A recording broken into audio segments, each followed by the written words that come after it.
it's followed Meghan everywhere that she's gone. All the other companies that they've had have been a revolving door of staff. They can't keep staff. There are others, like Prince Andrew, who treat them as staff to be bossed around and feel that they should be doing their bidding. A lot of her behaviour and her victim complex corroborates a lot of the evidence that is there about the bullying allegations. I think she genuinely thought that being a royal was lunching, brunching, meeting Serena Williams. Sarah Ferguson had been selling jam for 40 years and getting away with it.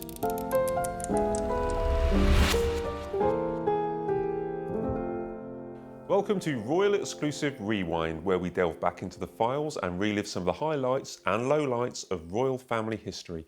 Remember to subscribe to us here on the Royal Exclusive YouTube channel so you never miss an episode. Humiliated, that's how a member of staff reported feeling after working in the royal household of Meghan, Duchess of Sussex. Since 2018, Meghan has been accused of totally unacceptable treatment of staff, despite showering them with gifts and skincare products. There are two sides of every story, but what really happened in Meghan and Harry's royal household, and are the allegations of bullying true?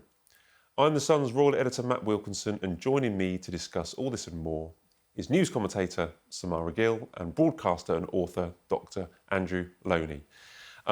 So let's rewind to 2021. It was just a few weeks, or a few days, in fact, before Oprah Winfrey sat down with Meghan and Harry, and we heard all those bombshells. But the Times newspaper reported allegations that had emerged a couple of years earlier, where Meghan had been accused of bullying her staff. I'll just read some of the things that the Times said. They said that one aide, fearing a confrontation with Meghan, apparently told a colleague, "I can't stop shaking." Another ex-employee alleged they had been personally humiliated, and she had driven two personal assistants out of the household and undermined the confidence of a third. This was a bombshell story at the time. These allegations haven't gone away. How damaging were these for brand Meghan and Harry at the time, Samara? I think brand Meghan and Harry still haven't actually come back from these allegations. This really set a precedent for their life post-Megxit. And I think that it's followed Meghan everywhere that she's gone.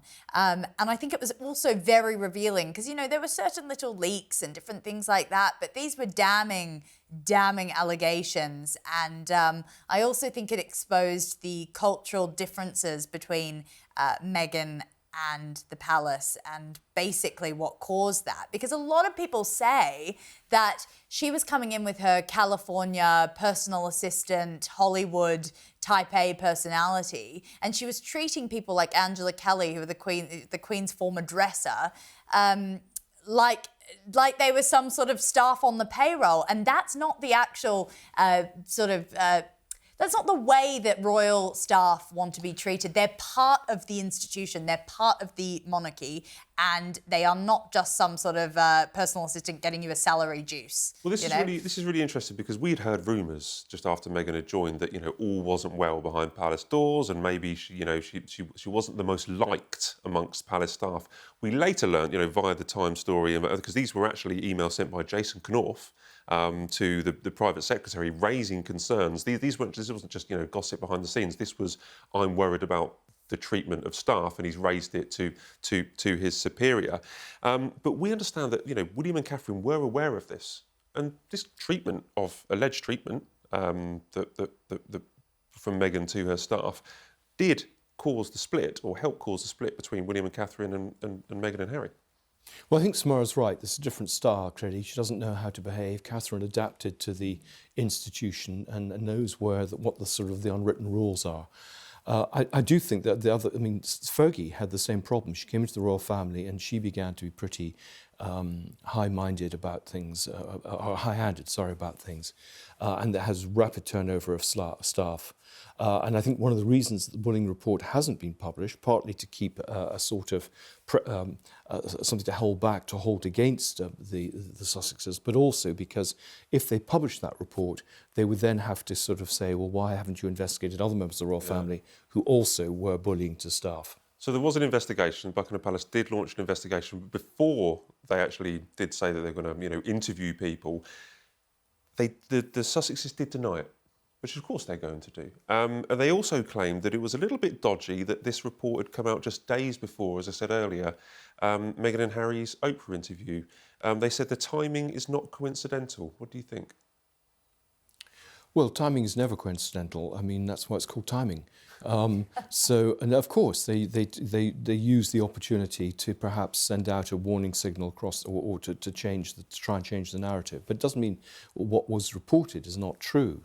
I believe those reports entirely. I mean, you don't have so many people making complaints and someone like that writing to a superior. You can't invent all that. That's there. And it doesn't. You don't need to be a brain surgeon to see how Meghan operates in public, quite apart from what goes on behind the scenes. The bullying claims did come out. There was such high tension at that time. It'd been a year after they had gone to America, shortly before Oprah Winfrey. I mean, the relationships were so bad between the Sussexes and Buckingham Palace. But in the denials, Samara, what do you think of this? So we've had the allegations about making people cry basically and bullying people out of their jobs. That's the allegations within the palace. But some of her friends have described it as a smear campaign. They painted different pictures saying that Meghan's so nice, she hands out gifts, skincare products. I know a couple of stories where she's arranged for an ice cream truck to appear at certain events to kind of treat some of her staff. Which side did you believe? I've got to believe the fact that after they left, and even after they denied these allegations, Archwell Productions and all the other companies that they've had have been a revolving door of staff. They can't keep staff. It's just a fact.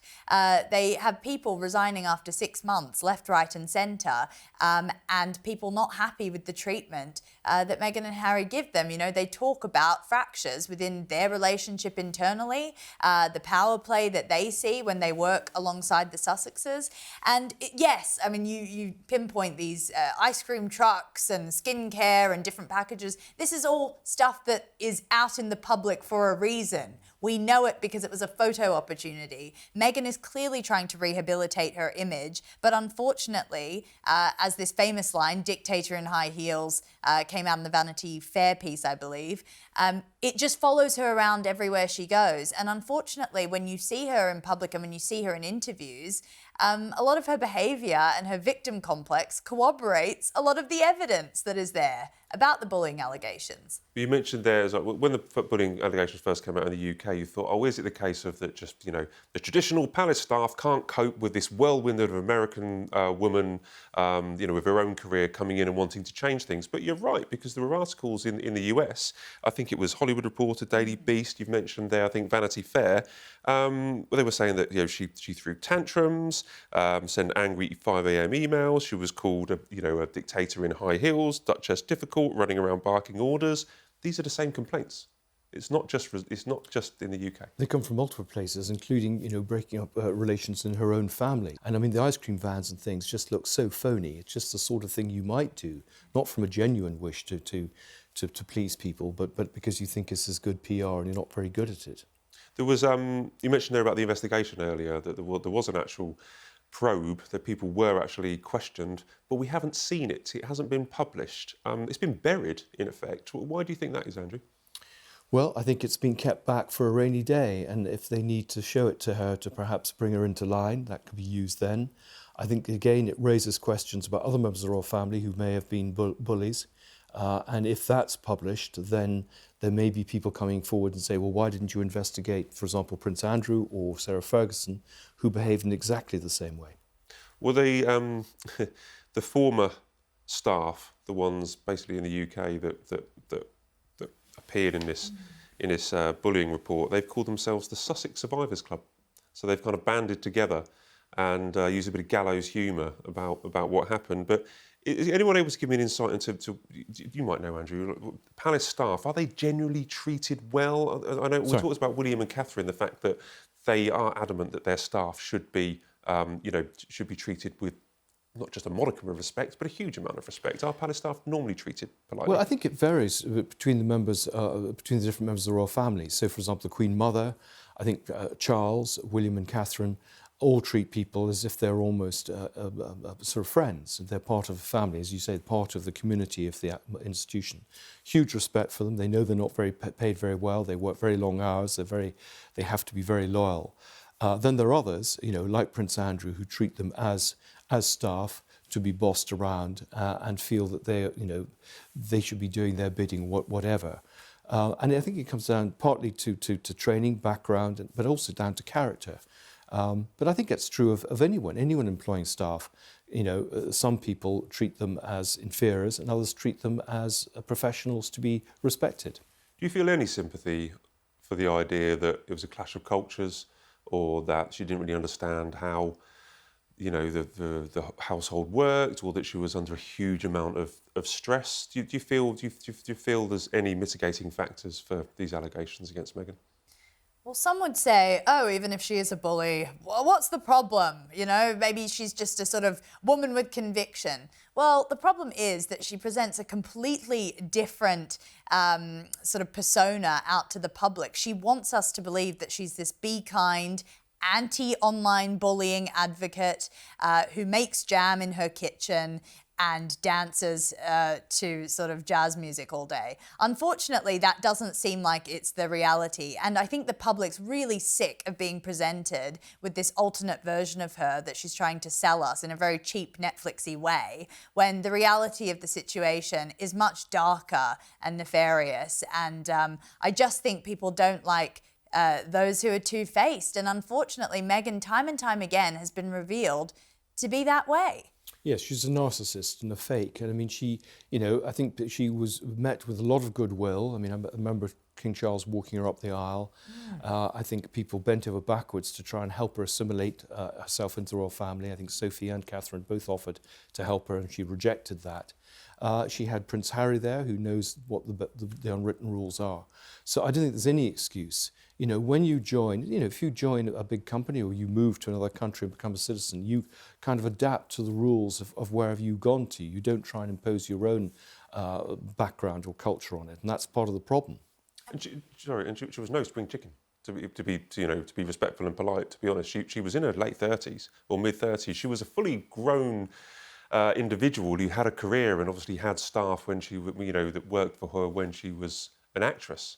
So this kind of situation shouldn't have been new for her. Well, no, but we know about even the Reitman's photo shoot that Tom Bower writes about in his book, where she was also very catty, and I think the director walked off the set because of her behaviour. That's all alleged. But it's interesting because I think it's also, she was dealing, as you said, Matt, with the perception of what she thought her royal role was. I mean, a lot of her complaints after the fact were, I was only able to go out to lunch 2 times in the past couple of months. I mean, I think she genuinely thought that being a royal was lunching, brunching, meeting Serena Williams, having a $500,000 baby shower and not being scrutinised for it. I think she was completely unaware of what the British royal family stood for and what service it required. And she was also reeling back from that sort of shock. Her problem was her model was Sarah Ferguson. Sarah Ferguson had been selling jam for 40 years and getting away with it. And she had been using the monarchy to basically enhance her social life and make money. And Meghan saw this and she thought, well, why can't I do exactly the same? So in some ways, I do feel sorry for her because there was one rule for Fergie and another rule for Meghan. Yeah, and they're both now outcasts in the royal family. They are. That serves a lesson. Thank goodness. For balance, we must say that Jenny Affia, who was a lawyer, a very prominent lawyer, actually went on a BBC documentary and said on record that Meghan was not a bully, and they rejected all allegations as an attack on her character, and they say that she's actually been a target of bullying herself and is deeply committed to supporting those who have experienced pain and trauma. But it's not going to go away, Samara. She will always be remembered as the bullying allegations. Yeah, I mean, I think she is under the lens, and I think maybe she was a bit late to the fact that she was, so much so. I mean, being a royal is a completely different life than being just on Suits on a cable show. So yeah, I mean, I've got some sympathy for her, and what her lawyer said is, might be true. Some things might be heightened, but yeah, I mean, you just can't deny all these people. It's not like they're all cooperating with each other and coming out with statements together. I mean, this has got to be something a little bit deeper. Well, thanks guys, and thanks for talking through so many unsavoury chapters of the last couple of years. So appreciate your time. That's all we have time for on Royal Exclusive Rewind, but join me next time for some more royal nostalgia when we open the files and relive another iconic moment.